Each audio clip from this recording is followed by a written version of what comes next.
Hello everybody, welcome back. Selamat datang di Chemistry, kisah misteri. Jadi seperti biasa, yang belum subscribe dulu guys. Dan yang sudah subscribe, terima kasih banyak. Kisah misteri kali ini menceritakan tentang peristiwa misterius guys. Peristiwa misterius ini terjadi di salah satu kamar hotel di Kansas City. Jadi buat kalian yang penasaran tentang peristiwa misterius apa yang akan aku bahas kali ini, simak terus videonya sampai habis dan jangan lupa juga di subscribe guys. Oke, langsung saja ke videonya.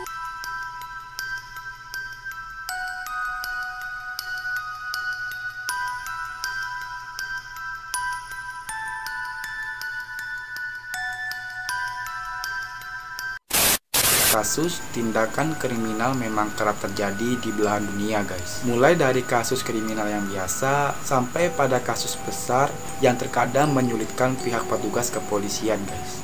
Seperti apa kasus kriminal yang terjadi di Kansas City ini guys?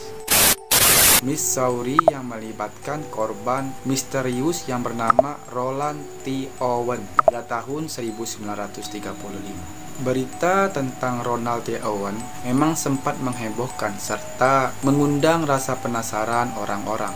Apa sebenarnya yang terjadi hingga kasus itu begitu menyita masyarakat? Kasus yang terjadi dengan Ronald T. Owen ini adalah satu kasus misterius yang pernah ada. Bermula ketika seorang pria yang datang ke sebuah hotel yang berlokasi di Kansas City bernama Presiden Hotel ini pada tanggal 2 Januari 1935. Pria tersebut kemudian check-in atas nama Ronald T. Owen yang berasal dari Los Angeles. Sekilas penampilannya memang seperti kelihatannya para pengunjung hotel. Hanya saja yang membedakannya adalah ada bekas lukas goresan di sebelah kuping kirinya guys, serta daun telinga yang membengkak. Pria tersebut diperkirakan berusia 20-35 tahun. Ia memiliki ciri-ciri bermata biru, berambut coklat, memiliki tinggi badan sekitar 178 cm, dengan berat badan sekitar 80 kg. Saat melakukan check-in, Owen diketahui tak membawa koper sama sekali. Ia hanya datang menggunakan setelan jas dan mantel saja. Pria itu berencana menginap selama 3 hari di hotel tersebut. Setelah ia mendapatkan kamar hotel, Owen diantarkan oleh salah satu bellboy yang bernama Randolph Frost menuju sebuah kamar dengan nomor 1046. Di waktu berikutnya, seorang petugas kebersihan bernama Mary Soptic yang bertugas merapikan ruangan masuk ke kamar nomor 1046 ini. Namun, mendapati ruangan ini dalam keadaan gelap. Satu-satunya penerangan berasal dari lampu tidur. Soptic melihat Owen tampak gelisah lalu pergi setelah sebelumnya berpapasan dengannya dan mengatakan untuk tidak mengunci kamarnya. Sekitaran pukul 4 sore, Soptic kembali ke ruangannya untuk memberikan handuk bersih. Soptic menemukan pintu dalam keadaan terbuka. Sekali lagi perempuan itu melihat kamar ini dalam keadaan gelap. Sementara itu Owen tampak berada di ranjangnya dan memperhatikan gerak-gerik Soptic ini. Ia juga melihat sebuah catatan di atas meja yang berbunyi, "Aku akan kembali dalam waktu 10 menit." Pada 3 Januari, kejadian aneh terjadi di kamar Owen. Pintu kamar yang seharusnya terkunci dari dalam, ini malah sebaliknya. Perempuan itu menggunakan kunci cadangan untuk membuka pintu. Ia berpikir Owen tidak ada di dalam. Namun saat masuk ke kamar, Soptic terkejut karena ternyata si Owen ini berada di kamar guys. Pria tersebut tampak duduk dalam kegelapan tanpa memberikan penjelasan. Saat telepon genggamnya berbunyi, Soptic pun mendengar Owen berbicara dengan seseorang dalam telepon dan mengatakan, "Tidak, aku tidak mau makan. Aku sedang tidak lapar dan saya baru saja sarapan." Setelah menutup telepon, Owen mengatakan pada perempuan ini tentang harga hotel yang terlalu tinggi. Hari berikutnya, Soptic pun kembali ke ruangan itu untuk memberikan handuk. Namun kali ini saat ia mengetuk pintu, salah satu dari mereka mengatakan bahwa mereka ini tidak butuh handuk guys. Pria itu pun kemudian memutuskan untuk mengetuk pintu. Ia pun mendengar seseorang memintanya untuk masuk. Namun saat ia mencoba masuk, pintu kamar tersebut terkunci. Props kemudian memberitahukan tentang telepon yang menggantung. Namun pria di dalam kamar tersebut terus mengatakan nyalakan lampunya. Probst terus mengetuk pintu, namun tidak ada respon.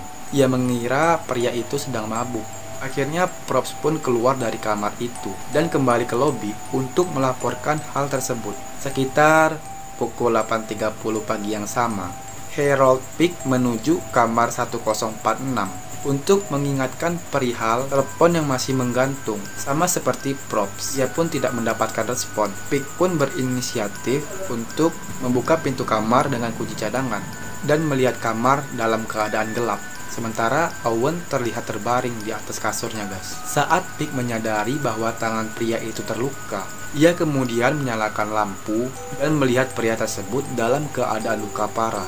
Peak kemudian segera menghubungi polisi, guys. Owen pun kemudian dibawa ke rumah sakit. Saat polisi meminta keterangan dari Owen tentang apa yang sedang terjadi, ia mengatakan bahwa ia hanya terpeleset dari kamar mandi.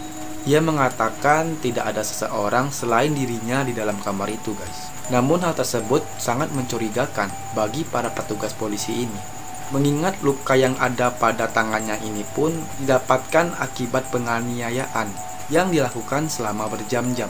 Pada tanggal 5 Januari 1935, Owen pun dilaporkan meninggal di rumah sakit itu, guys. Setelah 18 jam ia dirawat. Kejadian Owen pun menjadi kasus paling menggemparkan yang pernah ada di Missouri. Setelah kematian Owen tersebut, polisi pun kemudian menyelidiki kasusnya dengan meminta keterangan para saksi yang ada di lingkungan hotel. Salah satunya berasal dari wanita yang bernama Jane. Wanita ini tak ada hubungannya dengan si Owen ini. Pada tanggal 4 Januari, Jane yang menjadi tamu hotel secara kebetulan berada di sebelah kamar Owen ini.